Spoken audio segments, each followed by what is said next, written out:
podcast.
All right, let's have a council meeting. Try something else, you know. Good evening. Welcome to the regular meeting of the Council of the Municipality of North Perth.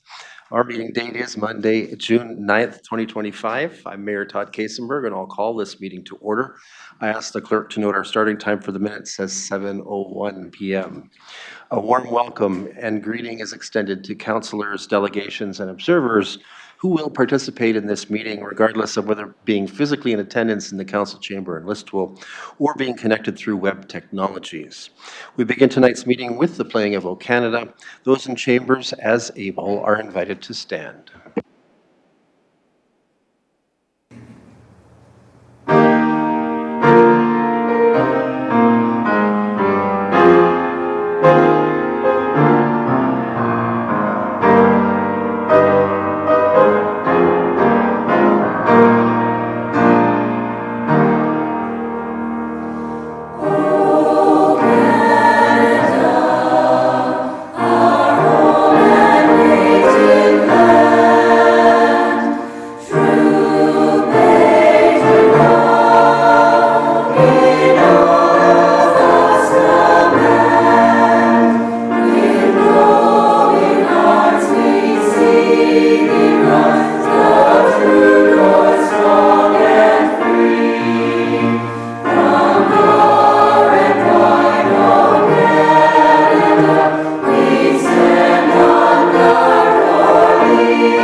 We acknowledge that we are on the traditional land of the Anishinaabe peoples.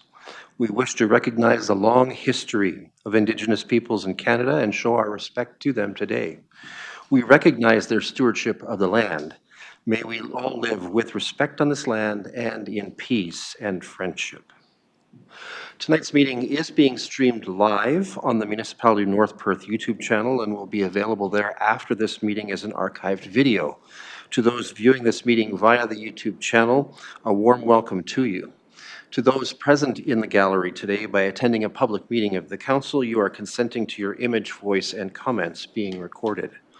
Anyone who is invited to speak will be recorded, and their voice, image, and comments will form part of the live stream.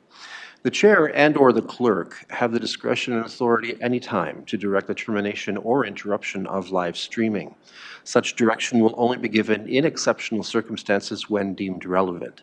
Circumstances may include instances where the content of debate is considered misleading, defamatory, or potentially inappropriate to be published. Attendees are advised that they may be subject to legal action if their actions result in inappropriate and/or unacceptable behavior and/or comments. Thank you. At this time, I invite your decorum over the course of the coming meeting. We have regrets tonight from Councillor Alan Rothwell. Let us move to item 5 of our agenda pertaining to pecuniary interest. Members of council have full lives with engagement in their community. Sometimes they may find themselves with a potential financial or pecuniary interest in an item at the council table.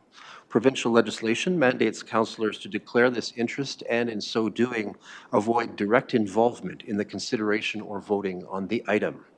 I invite all councillors with a perceived pecuniary interest, including those who have already so declared in writing, to verbally advise the chair in public session. Documentation is to be submitted, if not already done, pursuant to council procedures. Councillors may declare now or at any point in the meeting should such interest be recognized. And I know I've heard from Councillor Johnston, so let's yield the floor to you first. Thank you, Mr. Mayor, and good evening, council and staff and visitors. I'll declare on item 12.1 under bylaws, as I'm an officer of a corporation that owns land along that municipal drain, and correspondingly also then the confirmatory bylaws 17.1. Thank you, Councillor Johnston, and we'll try to cleave that out from the other items so that you can vote on the remainder. Next is Councillor Andreessen. Good evening, Mayor Kasenberg, fellow councillors, and the public and staff. I'll be declaring pecuniary interest this evening on items 11.1 regarding the Listowel Agricultural Society request for road closure for their fair parade. It's because my husband is the director with the Listowel Agricultural Society. And then with the confirmatory bylaw, which is 17.1, I also won't participate. Thank you. Thank you, Councillor Andreessen. Anyone else wishing to make a declaration at this time? Seeing none, as chair of this meeting, I will manage the flow of proceedings tonight and largely in accord with our agenda and rules of procedure. Some may be participating remotely by web conference should they wish to speak. It is their opportunity to draw attention to that to the clerk using the conferencing technology's text chat function. If technical difficulties arise for remote participants, I will certainly advise and we will send what help we can. Let us now focus on the people's business. Part of that focus is achieved when phones are put away in the council chamber. Regarding item 6 of our agenda, I have a resolution for our consideration to approve the agenda as follows: that the agenda for tonight's meeting be approved. Can I call for a mover? Moved by Councillor Andreessen, seconded by Councillor Anstett. Thank you. Any discussion or debate? Seeing none, let's have that vote.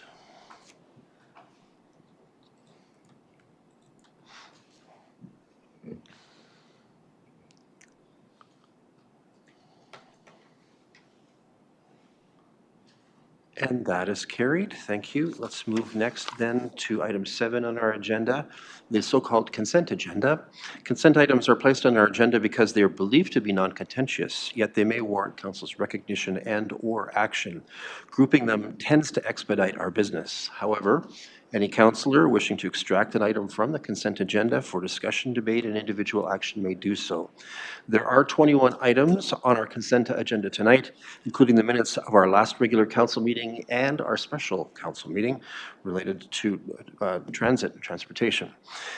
Councillors, anything to extract here or any corrections to the minutes that you'd like attended to? I'm not seeing anyone raise that. So I have a motion for our consideration then to receive the 21 items for information and to deal with the previous minutes as follows: that consent items 7.1 to 7.21 be received for information, and the minutes of the May 26, 2025 regular council meeting and the May 26, 2025 special council meeting be adopted. Can I call for a mover? Councillor Blazek and Councillor Duncan will be our seconder on this one. Any discussion or debate? Seeing none, let's have that vote.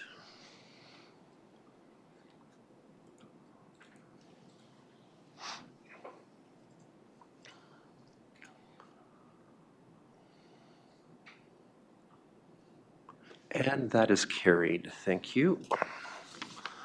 This time it's proposed that we move to agenda item number 8.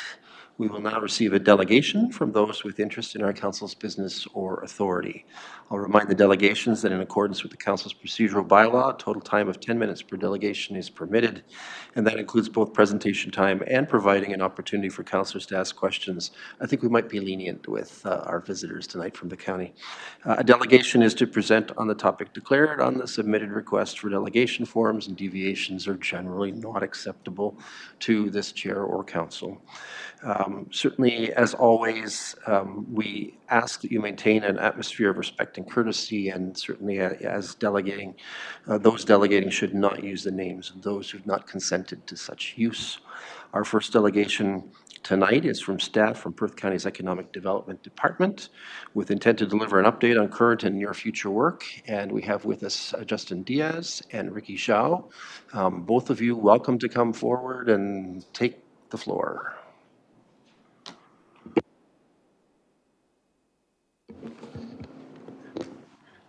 Thank you. Through the mayor, it's a pleasure to be here in front of North Perth Council, joined today by my colleague Ricky Zhao.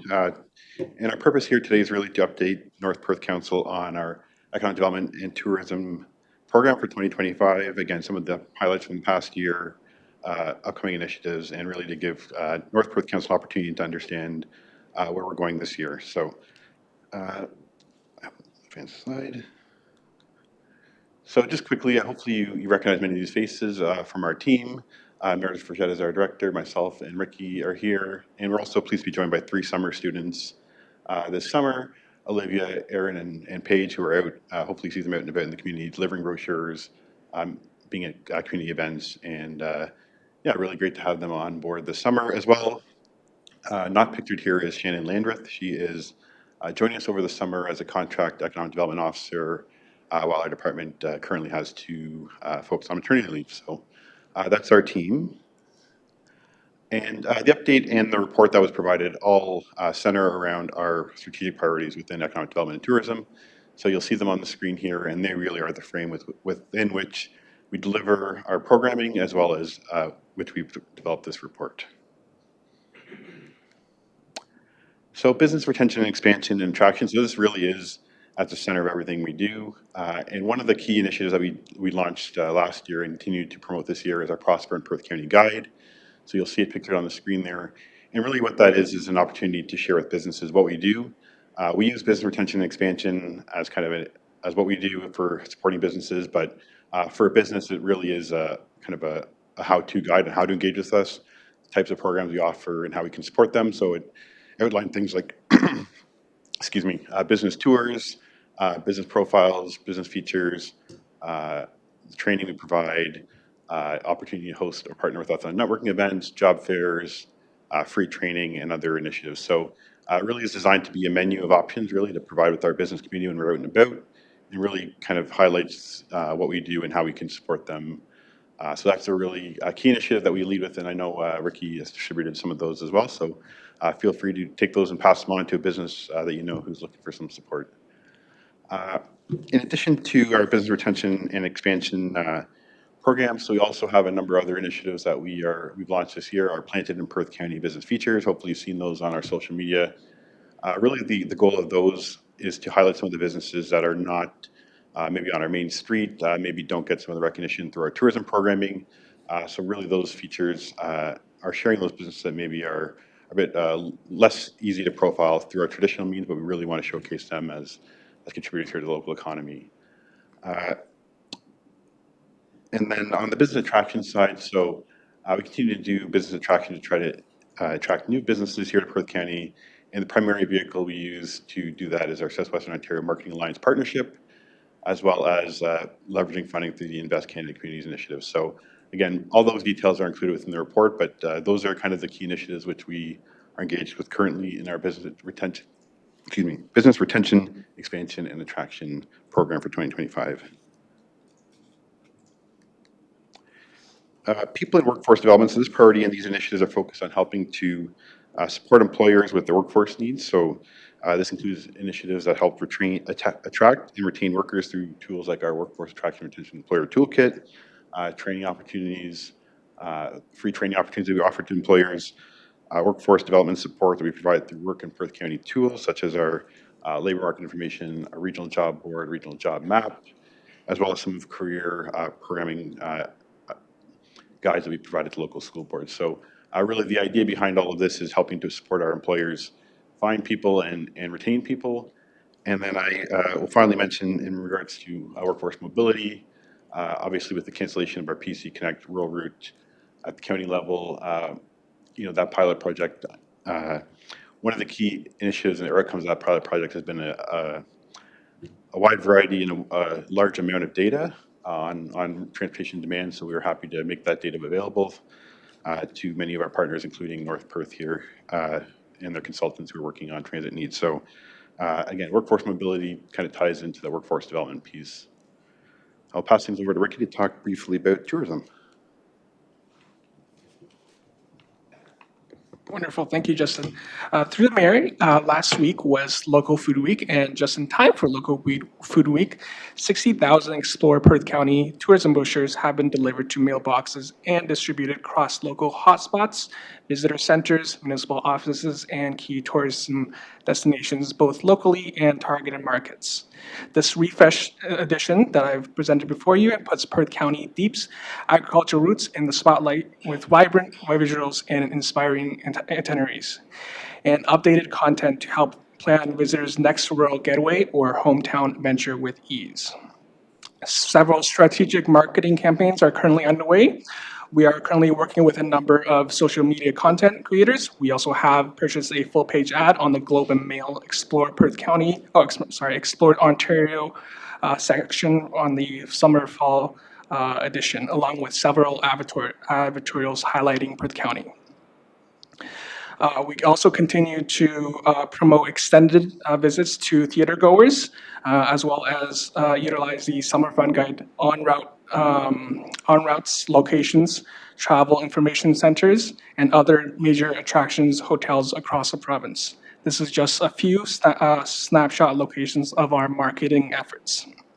New this year, as a part of our red shareable moments throughout the Perth County, you'll find 10 photo frames and 3 custom photo ops. In Perth County, we have Apple Bottom Orchards, Pooh Corners, and Hoover's Maple Syrup, all which have been installed, as well as a new Corey Connors photo op at the Liswell Golf Course. We've also engaged with Avon Mainland District School Board shop classes to construct 10 farm stands, which will be offered to all farm gate participants and will distribute it for those who are interested. In terms of signature experiences, we continue to work closely with business developing future signature experiences. This program provides expert one-on-one guidance, content creation with a professional content creator, professional photography and videography, ongoing marketing promotions and campaigns to businesses who are looking to create or enhance an immersive experience. Late last year, staff designed a signature experience program guide, which you have in front of you.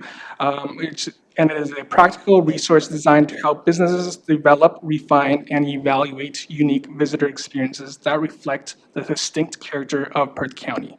Whether you are looking to enhance or an existing activity or create something entirely new, this guide walks you through the key considerations to help ensure your offering is engaging, authentic, and market-ready.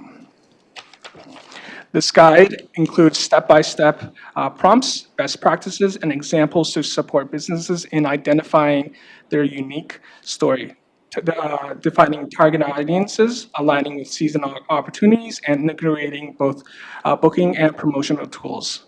It encourages a thoughtful approach to creating experiences that go beyond products or services, offering visitors hands-on memorable moments that build deeper connection with local people, places, and culture.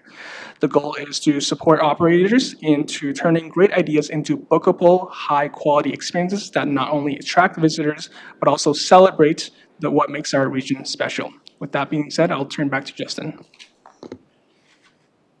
Great, and just to wrap up, I put a couple events on the screen that we are hosting. One is in September, experiential training workshop, again, to support, Ricky, you mentioned, helping businesses develop that marketable experience, as well as our Rooted in Success business networking event that's happening on June 24th at Lynn River Farm. So just a couple of things that are happening, as well just to close off the tariff survey that we launched back in February before the tariff, where reality remains live and continues to gather input from businesses. And through the survey, through the partnerships we have with many of our local organizations, continue to be at those tables where tariffs are discussed and where solutions are being crafted. So I'll just wrap up with that and welcome any questions. Thank you, both of you, for your service and your presentation this evening. Colleagues, any questions or comments that you'd like to share with our staff from Perth County? Councillor Andreessen. Thank you, through you, Mayor Kaysenberg. I just want to thank both you, Justin and Ricky, for your presentation this evening. I have to say that I'm really proud of the work that you're doing. I can actually see North Perth reflected in your work. And I'm very proud of that. I think that you've really extended a great deal into this area, making sure that you're covering this area, and also really extending it into agriculture. I can really see that reflected. And I'm also really proud of the fact that you're including not only just flavors of Perth, but also experiential tours. And I think we're really opening up our area to our residents and to visitors to really see what we have to offer and what we're doing. And I think it's really making a difference, and you're doing a terrific job. So make sure your team is aware of that, and thank you so much. Thank you. So we'll make sure we pass it on. Colleagues, any other questions or comments at this point? Gentlemen, thank you both. These days, the visuals are stunning, and I think we're all very impressed with how powerful they are in communicating about our community. So again, thank you for that too. I certainly concur with Councillor Andreessen's expression of appreciation to the whole team, and trust that you'll deliver that for us, Justin. Great. Thank you. Thanks.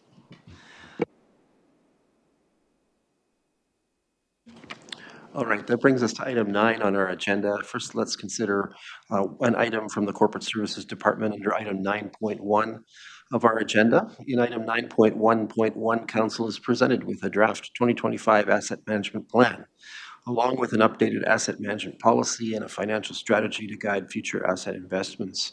I'm going to call on Leon Marks, our asset management coordinator, to sort of lead the parade.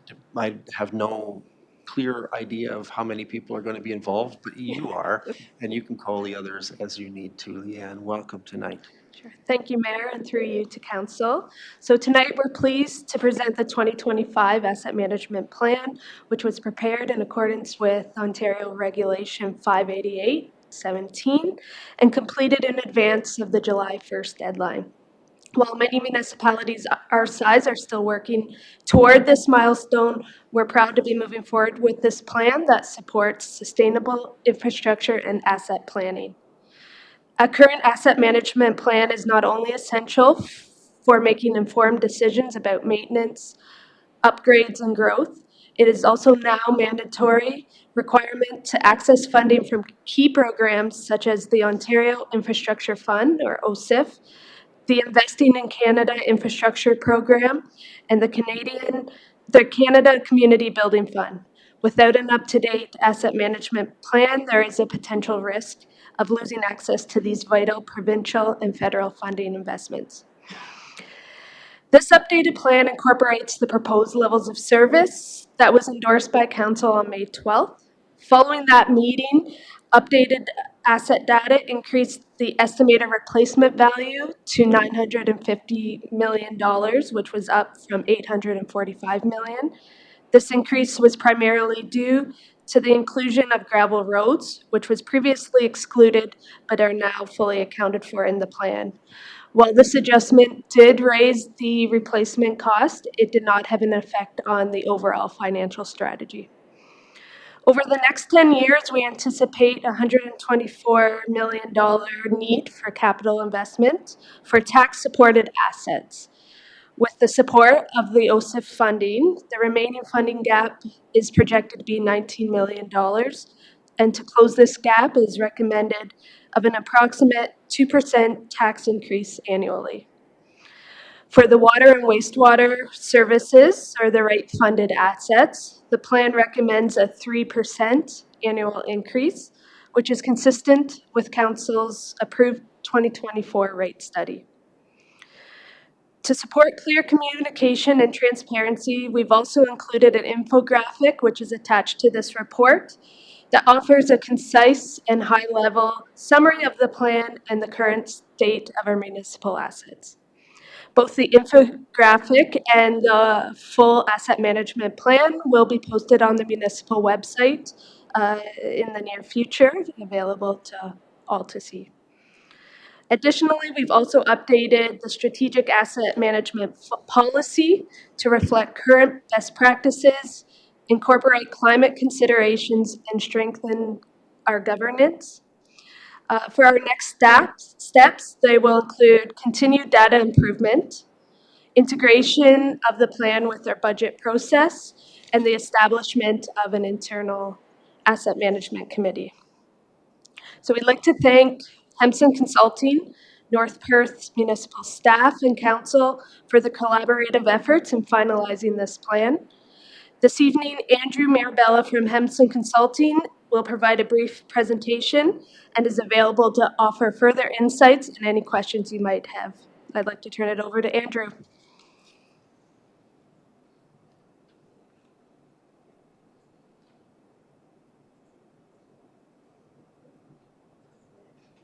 Great. Thanks, Lan.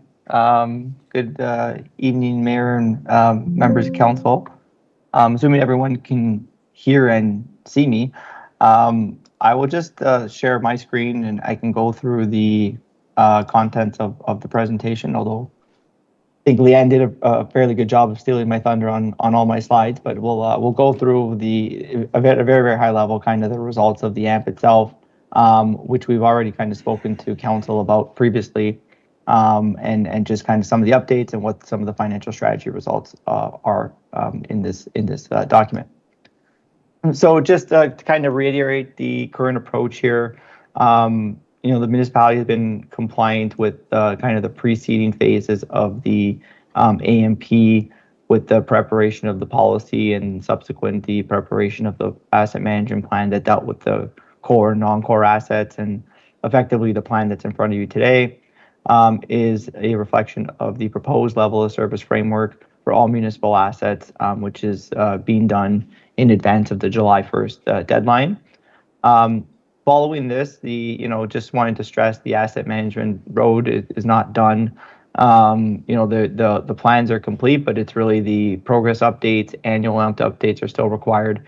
And, part of that is going to be about monitoring the financial strategy and the level of services we've identified to make any changes and kind of implement that process over the next couple of years. So certainly kind of the starting points of more to come with the asset management framework, but certainly quite a good road and quite a good step you guys have done thus far to get where you're at. So to Leanne's point, we've good effort from municipal staff and council thus far through this process to kind of achieve the level we're at.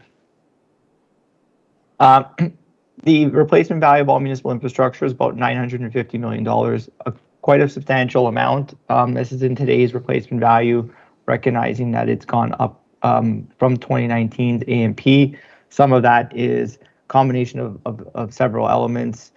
We have kind of inflation kind of really took off over the last several years since the 2019 AMP, which is embedded in the newer value, better data sets to support it. Obviously new growth related assets that have been acquired since. So all these different elements kind of really make its way into that newer value, which has been refined a little bit since the last version that we brought forward to you in terms of our update in May, just with some better information and some new data on some of the gravel road components and sidewalks, which have been embedded in here. Overall, the assets are in good condition. We have over 50% between that good to very good category. The finance person in me still always likes to qualify, despite the good asset conditions and the good share of the pie there. There is still, 22% that's in fair condition, and subsequent to that, about 20% in poor and very poor. From an asset management perspective, that fair condition category is quite critical, making sure that with proper investments, those assets either stay in the fair condition, improve to good, but we don't want to try and get them to deteriorate to the poor and very poor category. So part of that continued investments in your assets will help keep that trend line in your current state. One of the big items through this level of service update or this asset management plan update was to document the proposed level of service. We kind of always been working on the framework of a current level of service framework. We've now kind of moved to our targets, which we've tried to look at what the different life cycle activities are, the cost implications and the risk implications of the targets that we have and the financial strategy that we've set out. is intended to meet the proposed level of service. Again, with the notes that we want to make sure that we're trying to match those financing strategies with our level of service tracker every year to see if we're progressing towards the targets, making any adjustments, and then certainly keeping stock of that when you do your next update to see where any adjustments to your strategy might need to be done. Within those life cycle activities that we talked about, there's really 6 of them that we look at, and the pie graph on the right here looks at our total 10-year investment need to meet the proposed level of service, which is about $124 million over the 10-year period. Most of the costs relate to your renewal and replacement needs, so more your capital intensive related exercises. O&M costs also attribute to about 20% of that total $124 million. So we have our total need that's identified to meet our proposed level of service. We've identified a pretty robust financing strategy in terms of what funding sources can we rely on over the next 10 years, what our current position is, and then effectively what the residual gap is when you compare your 10-year funding under current framework relative to our 10-year total needs. And with our funding of $96 million relative to our total need, we do have a gap that's identified of about $28 million. What you'll see on the slide is, well, the gap is $28 million. If we do get OSIF funding or continue to get it at the rate that we have been, that will represent an additional $9 million over the period. So our true net gap is reduced to about $19 million over the 10-year horizon. Now, one thing I do want to stress is that everything in the analysis is in 2025 dollars. So that gap through the period will have to be adjusted by inflation. So the 2 kind of financial strategies that we have built in here, we have one financial strategy with OSIF, and then one without OSIF, just for a test sensitivity perspective in terms of what might have to happen if that funding were to be removed. The increase in capital contributions with OSIF as kind of our base would require an increase in capital investments by about $423,000 per year. Again, so that's equal to about a 2% tax levy increase in 2025, but it's really that $423,000 that we need to make sure that's additive every year. So in 2026, that's $422,000 built onto your base, and then in 2027, you would then add a further $423,000 in terms of your capital investment, but then also again continued each year to be adjusted by inflation, and that would get you to close the gap over that planning horizon. Without the OSIF funding, the gap increase is a little higher, or the capital increase is a little higher at $628,000 per year. Again, each year that's additive, so you would be increasing your contributions each year by that much, plus any inflationary adjustments. To put that into context of a tax levy increase in 2025, it's about 2.9% of the current levy. As indicated, the municipality embarked upon a rate study last year, which kind of looked at not only capital needs, but looked at operating cost implications, changes in growth, which would include kind of connection growth as well as your consumption-based growth. So takes that information into consideration when calculated a rate increase of about 3%, which looked at a kind of on-the-ground capital needs as well, and that would bring us to about over 70% of your capital contribution requirements being funded here. So we kept that in as our financial strategy for this AMP, but recognizing you'll continue to do rate reviews to guide your utility rates over the next couple of years. And certainly you'll have to do one for your next financial plan when it's required in a few years' time. So there's other approaches and things that you're going to do to continue to close the gap. One of the obvious one is to continue to seek funding support from your upper levels of government to help bridge the gap or help increase your funding. Increase investment in infrastructure is one of the outcomes here, and part of that, this financial strategy is about increasing those tax-supported capital contributions. Monitoring your data, improving your data, looking at your levels of service are all critical factors here as we kind of continue to evolve on your asset management program.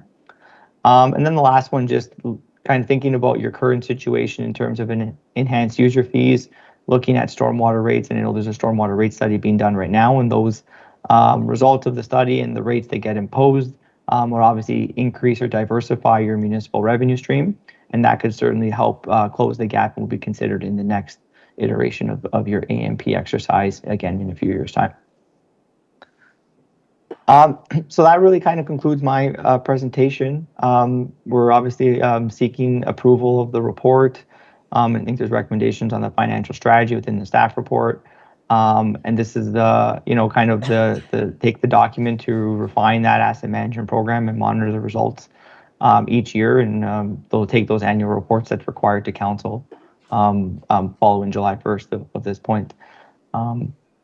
If there's any questions from council, I'll be happy to answer them. Okay. Ms. Marks, did you have any further comments to make? No, not at this time. All right. Colleagues, questions or first comments?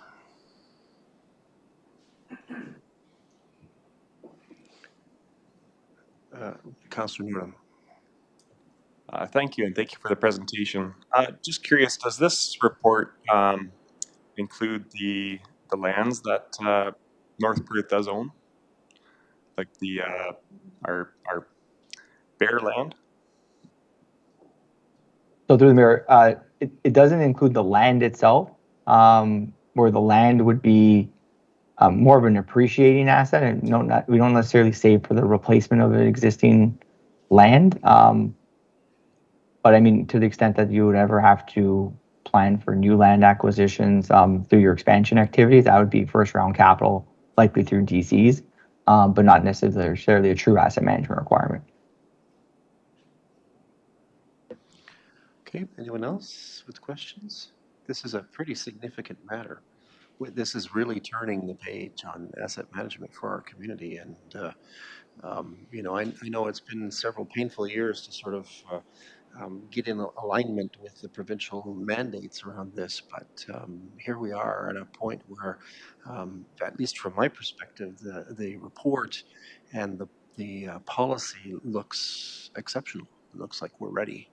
And we even have sort of a costed approach to the future. So I have to admit to being quite excited about this, as excited as one gets reading reports on asset management.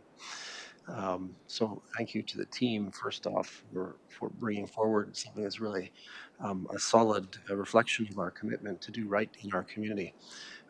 Colleagues, any last questions or comments? Councillor Andreessen. Yes, thank you through you, Mayor Kiesenberg. My question is just about prioritization of the work to be done, because if you look at some of the conditions of different assets, there are some that are all pooled to be, fair or poor or very poor. So would the approach be to really focus on fixing, replacing those kinds of assets versus funding some of the other work? Do you know what I mean? In terms of budget spending in the future, because in the past we've kind of allocated money almost per department. But if there are more significant needs, would the prioritization change based on these priorities? Thanks. Mr. Mirabella, did you want to tackle that one first?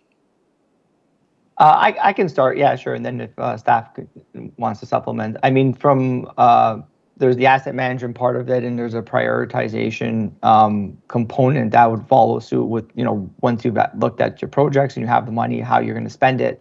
And part of that is, to your point, looking at the condition of assets. But sometimes it goes beyond just the condition of an asset, where you look at the risk of it or where the better return on investment is too. Even though an asset might be in poor or very poor condition, and I give an example of a road, even if it's in very poor condition, but it's a very low traffic volume road, and you're continuing to meet your overall levels of service, maybe you might look at repurposing that money to something that's a higher traffic volume road that's in fair condition, which would get a better bang for your buck in terms of your overall PCI ratings itself. So that might be, just as a qualitative comment on how you might look at it. But again, it's risk-based in addition to just the condition of it and where your financial money will go for it. Perhaps Leanne or someone else from staff may have a follow-up to that. Ms. Marks, did you want to take a... Yeah, I was just going to add to this is where it's key that we continue to use this plan, especially during the upcoming budget. Ashton he may be able to speak more to it, but the same as what Andrew said, we'll be using the plan and the replacement costs, replacement timelines, and looking at the levels of service that we've established to help prioritize that with department heads and council. Thank you. CAOs, now I see you sort of waving your hand gently. As council will recall, for the last number of years, we have used a capital prioritization model when we looked at our capital projects. Part of that was asset condition, and part of it was, as Andrew said, risk tolerance, community need or want. So we have sort of used that prioritization. Risk or assets, an important part, but it's just one component of when council makes decisions on capital projects. And I can add just gently that at the county, we've certainly heard lots of instruction, the three of us sitting near the middle here, about the importance of considering not going after the worst of your assets or the ones that are in the poorest conditions, but trying to preserve the lifespan of the ones that are in fair condition, and you don't want to slip further. You want them to be sustained, improved over time. So yeah, it certainly, there's a whole lot of math that goes into this, I think, that gets great results. It kind of defeats the opportunity for elected officials to come in with their pet projects in some ways. Certainly I've been known to do that at various tables, and certainly this is going to create a new sense of rigor, I think, that is really important to our future. Councillor Johnston. Thank you, Mr. Mayor. And just a quick comment, and like you, I'm very glad that we are finally at this stage. But I want to give credit, staff, great job, and Hampson as well. But the infographic that's on our table tonight, it's a great little piece of information. It breaks it down so easy that, how many kilometers of paved road we have and gravel road and stuff like that. It really lays it out in layman's terms so that we don't have to be an engineer to figure out exactly what we're doing here or what we have. So thank you. I think the infographic is awesome, and I'm glad we're finally at this stage. Agreed. Councillor Andreessen. Thank you through you, Mayor Kasenberg. My next question is about, we have some significant projects I can think of in terms of asset management. One could be particularly a potential bypass, which is probably the most expensive project we could, perhaps look at in the future. Would these bigger potential projects be at risk now, knowing that we have a lot more work to do in terms of our current assets because of the gap that we have to, of course, look after? Are those bigger projects at risk? I'm going to let Ashton speak to that on. So Mr. Romani is the treasurer of North Perth for those who are watching our meeting. Mr. Romani, please. Through Mayor Kasenberg, there will certainly be a balancing act when we look at the financial, our capacity with respect to our reserves and cash inflows from our infrastructure levy that we collect through property taxes, in particular for the truck bypass, and as well our development charges, cash flows as well. That has a significant implication on the ability for us to proceed with a truck bypass or not. So we'll definitely keep a close eye on that. But short answer is it'll be a balancing act, especially when it comes to the 10-year capital budgeting process. That'll be the time for us to evaluate what should go ahead compared to others within our means. Okay, thank you, Mr. Romani. Anyone else with a question or comment at this point? Councillor Johnston. On that same vein, I actually think this will make it easier because it's always been a balancing act, and we've never had all the information in front of us of what's there. Now we've got it all in front of us. you know, before we relied on staff bringing us, here's our roads, here's our wastewater. Now we've got everything laid in front of us. And yes, it's going to take some magic for Ashton to work the numbers at, you know, in January, February again. But at least we have everything in front of us that we can look at it and say, yeah, we can't do a truck bypass for 6 more years because we can't afford it. But at least we have information now, and information is key. Thank you, Councillor Johnston. I don't want the public to assume that the truck bypass is 6 years out. Let's just make that plain. A metaphor, thank you. Metaphorical talk. All right, true, thank you. Anyone else before we consider the resolution then? All right, let's have at this as follows, that the Council of the Municipality of North Perth adopts the 2025 Asset Management Plan as prepared by Hempson Consulting Limited in accordance with Ontario Regulation 588-17, and that Council adopts the updated Strategic Asset Management Policy as presented, and that Council endorses the financial strategy contained within the Asset Management Plan as the guiding framework for future infrastructure investment and long-term financial planning in the annual budget processes. Can I call for a mover? Moved by Councillor Blazek, seconded by Councillor Johnston. Thank you. Any further discussion or debate? Seeing none, let's have that vote.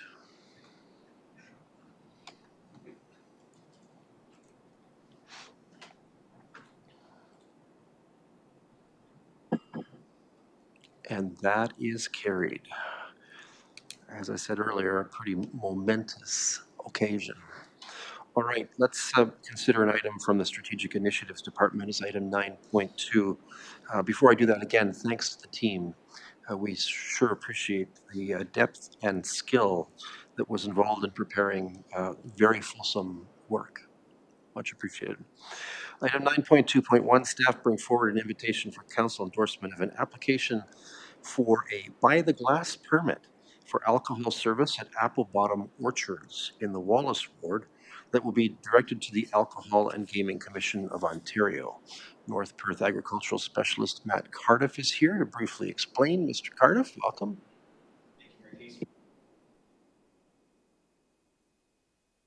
You think, am I on now? You'd think I'd know by now. Good evening, Mayor Kasenberg and members of council. This is where I get to kind of join the clerk's world a little bit, put my clerk's hat on for this one. So I am reporting tonight, but it was in cooperation with the clerk's department to tackle this one. Apple Bottom Orchards is currently a UPIC operation just east of Palmerston there, and they've started manufacturing their own hard cider. They would like to start selling that in glasses to patrons at their orchard. Currently, they can just sell it in bottles for people to take away. As we heard in the Perth County report, experiential tourism and farm to table things are extremely popular. So I'm very excited about Apple Bottom adding this offering to their operation. Part of the AGCO's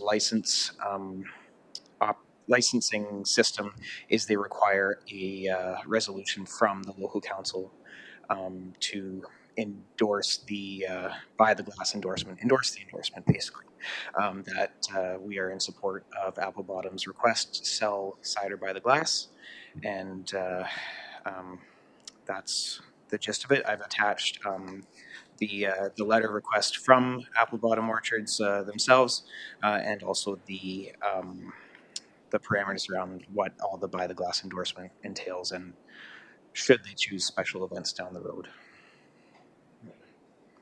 Thank you, Mr. Cardiff. No, I'm doing it. It's contagious. I didn't push my button either. All right. I sense a council field trip to this place in the near future. Colleagues, any questions or first comments? Look what I've stirred up. All right, let's consider the resolution then as follows. That the Council of the Municipality of North Perth supports Apple Bottom Orchards application to the AGCO for a by-the-glass endorsement permit. Moved by Councillor Nordum, thank you. Seconded by Councillor Richardson. Any discussion or debate? Seeing none, let's have that vote.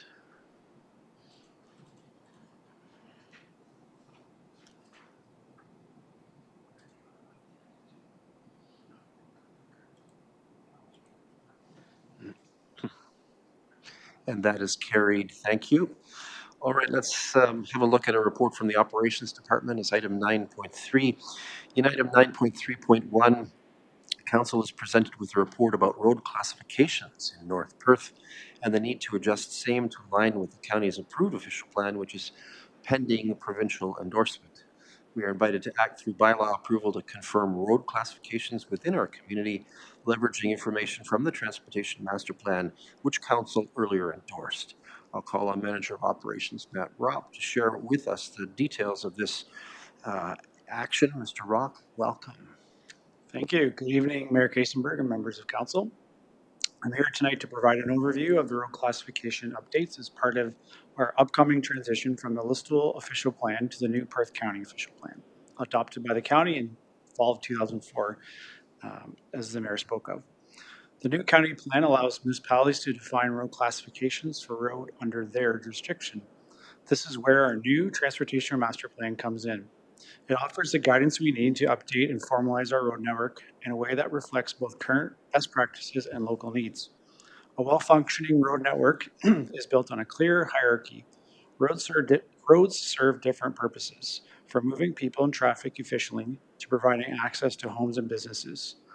When these functions are blurred, we see more collisions, higher emissions, and frustrations from residents. That's why classification matters. In North Perth, we've historically used 4 categories: provincial highways, arterial roads, collector roads, and local roads. Most of our roads fall into the local category, but the Transportation Master Plan has helped us reassess whether some of these should be upgraded to better support traffic flow and connectivity, especially in the Listowel urban area. The TMP identifies key corridors, analyzes traffic volumes, and pinpointed gaps in connectivity. The result is a refined classification system that maintains consistency with provincial standards while addressing local realities. This work ensures that our roads are safer, more efficient, and better aligned with how our community grows and moves. As seen in the report, Table B provides an outline of arterial and collector roads. Although local roads were not identified in this list, all other roads throughout the municipality owned and maintained are considered to be local. Maps A and B are also provided in the report to give a visualization of the different classifications. Staff are recommending that the report be received for information and further pass a bylaw adopting North Perth road classifications that will replace those that are currently found in the Listowel official plan. Thank you. I'd be happy to answer any questions. Thank you, Mr. Ropp. Colleagues, questions, first comments on the report and the proposed action?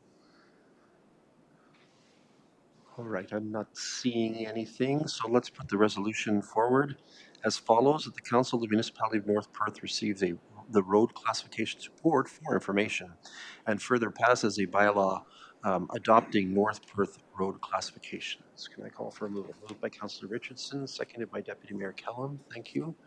Any discussion or debate on this? I'm not seeing any. Let's have a vote.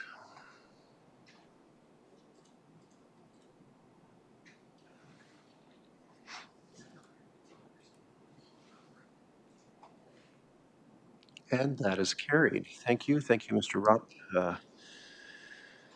We will move forward now to item 10. For item 10, does any member of council wish to ask for a report from staff or from one of our committees? I'm not seeing any expression of that. For item 11, we've received 3 items of correspondence beyond those already shared in the consent agenda for council's disposition. For item 11.1, please note Councillor Andreessen has exited the chamber. We have a request to close roads to support the annual parade at the Listowel Fair coming up in July. The resolution is as follows: that the Council of the Municipality of North Perth approves the request from the Listowel Agricultural Society to hold the annual Listowel Fair Parade on Thursday, July 17th, 2025 at 7 p.m. on the following route: commencing from Livingston Park, north on Livingston Avenue to Main Street, east on Main Street to Maitland Avenue, south on Maitland Avenue to Clayton Street, east on Clayton Street to Tremaine Avenue, and ending at the south gate of the Listowel Fairgrounds. And that North Perth Public Works, Fire, OPP, and Perth County EMS will be advised of this event. Moved by Councillor Johnston, thank you. Seconded by Councillor Duncan. Any discussion or debate on this one? Seeing none, let's have that vote.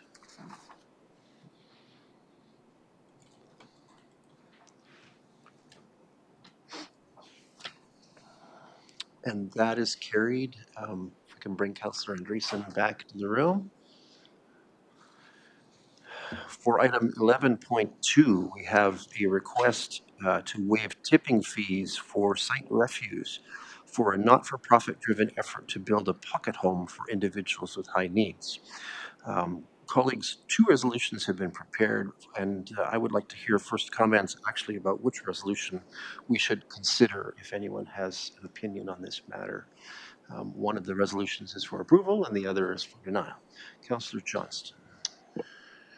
I don't want to sound negative, but I think with approving this tonight would be a dangerous precedent, that it would open us up to other not-for-profit or potential volunteer organizations asking us to waive tipping fees. And I think it just would open the floodgates. As much as I think it's a great project, it's got a good use. It's going to help out a family that's in dire need. But I think we as a council need to be wary of the whole municipality and all of our ratepayers. And if for that reason, I would be in favor of denying the request. Okay, thank you. I took note of some body language that suggests that you have support for that resolution. Anyone want to speak in favor of considering the opposite, the approval resolution, before we make a decision of which to consider?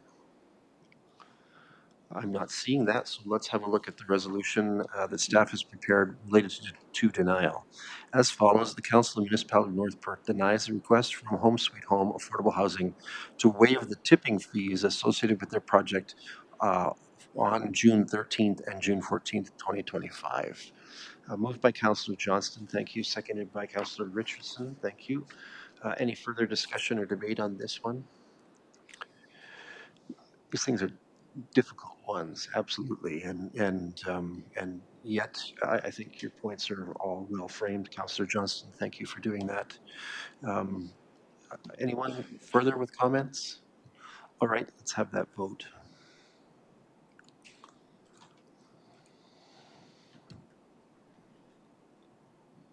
And that is carried. Thank you. Let's move to item 11.3. We have a request from the Lions Club of Atwood to exempt various Canada Day related festivities from noise bylaws that might be in effect. The resolution is as follows. The Council of the Municipality of North Perth grants an exemption to any timing regulations stipulated in the noise bylaw for activities generated by the Atwood Lions Canada Day celebration on Monday, June 30th from 5 p.m. to 9 p.m. and Tuesday, July 1st from 2 p.m. to 9:30 p.m. and that staff be directed to advise relevant parties of this exemption. Can I call for a mover? Moved by Councillor Duncan, thank you. Seconded by Councillor Richardson, thank you. Any discussion or debate on this one? Seeing none, let's have that vote.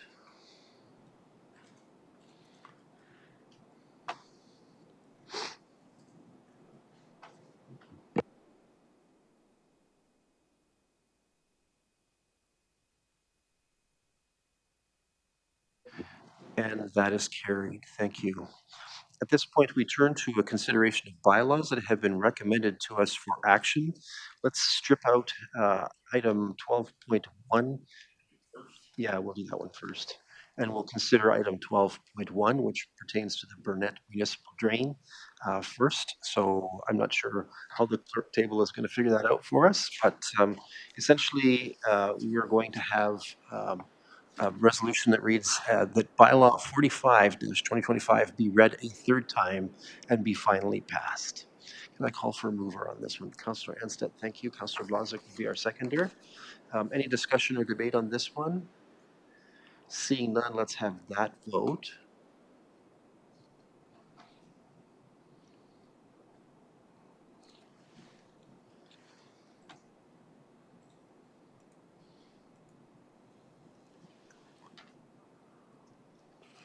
And that is carried. We can bring Councillor Johnston back in at this point.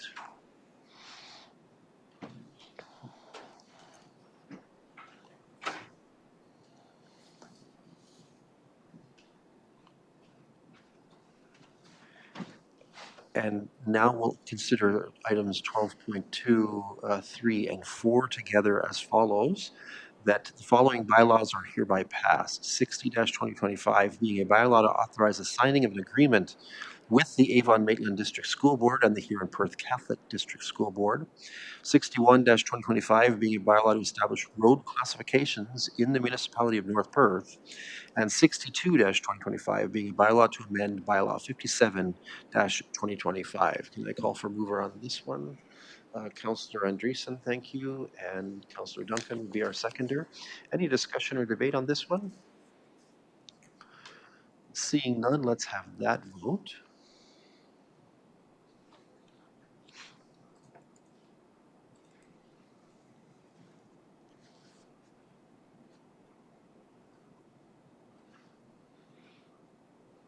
And that is carried. Thank you, colleagues. All right, that brings us to item 13 on our agenda. As item 13.1, does any councillor wish leave to give notice of motion? I'm not seeing any expression for that. That brings us to item 14. For item 14, are there any announcements that would be of benefit to our community or that reflect well on North Perth at this time? Anyone? They say you should count to 6 when you ask a question like that, so there we go. All right, let's move to item 15. We have 3 items to be considered in a closed session meeting of council. I'm going to bring forward the resolution that will enable our action to enter closed session. As follows, the council proceeds in camera at 8:01 p.m. to address a matter pertaining to the following: a proposed or pending acquisition or disposition of land by the municipality or local board regarding Con 2 Part Lot 25. Advice that is subject to solicitor-client privilege, including communications necessary for that purpose regarding Con 3 Part Lot 24, ASRP 44R918 Part 1, and advice that is subject to solicitor-client privilege, including communications necessary for that purpose regarding Plan 441, Blocks A and B, and Plan 449, Part Lot 45, RP 44R1005, Part 1. Can I call for a mover? Deputy Mayor Kellum, thank you. I saw that side eye from Councillor Johnston. He's thinking of having me repeat that resolution, I'm sure. Who will be our seconder for this one? Councillor Anstett, thank you. Any discussion or debate?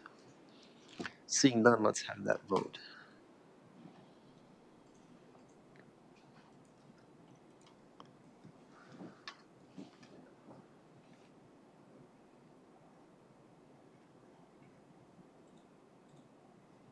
And that is carried. Thank you. All right, those who have not been invited to remain in chamber for the closed session meeting are now invited to exit. We will close the doors and we will reset the audiovisual feed for the purposes of executing a closed session meeting of council. Hang on, everyone.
Testing, testing.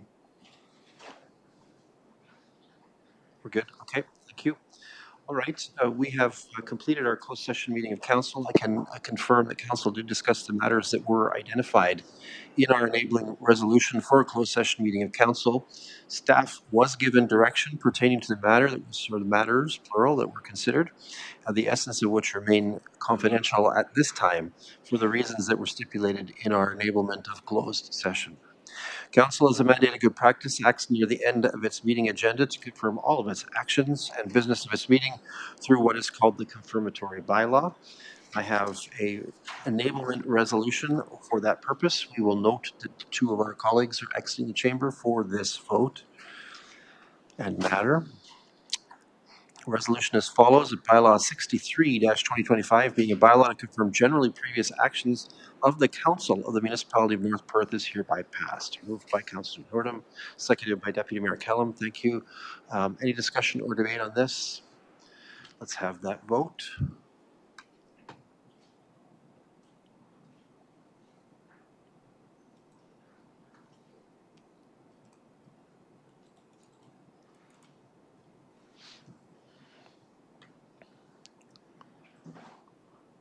And that is carried. Thank you. We can return our colleagues to the chamber. Councillor Enstedt does us great service in opening that door. All right. Thank you so much. Colleagues, for our bylaws tonight that touch on provincial priorities considered and passed, I am in support and will not register any intention towards a veto. This information will be provided to the clerk as part of my required duties as mayor under recent provisions of the Municipal Act. Colleagues, we have completed deliberation and taken action on the business that has come before us tonight. It is thus appropriate for us to consider a resolution to adjourn. As follows: the council meeting adjourns at 8:49 p.m. to meet again for general council business on Monday, June 23rd, 2025 at 7 p.m. Can I call for a mover? Councillor Blazek, thank you, and seconded by Councillor Duncan. It's not a debatable motion. Let's have that vote.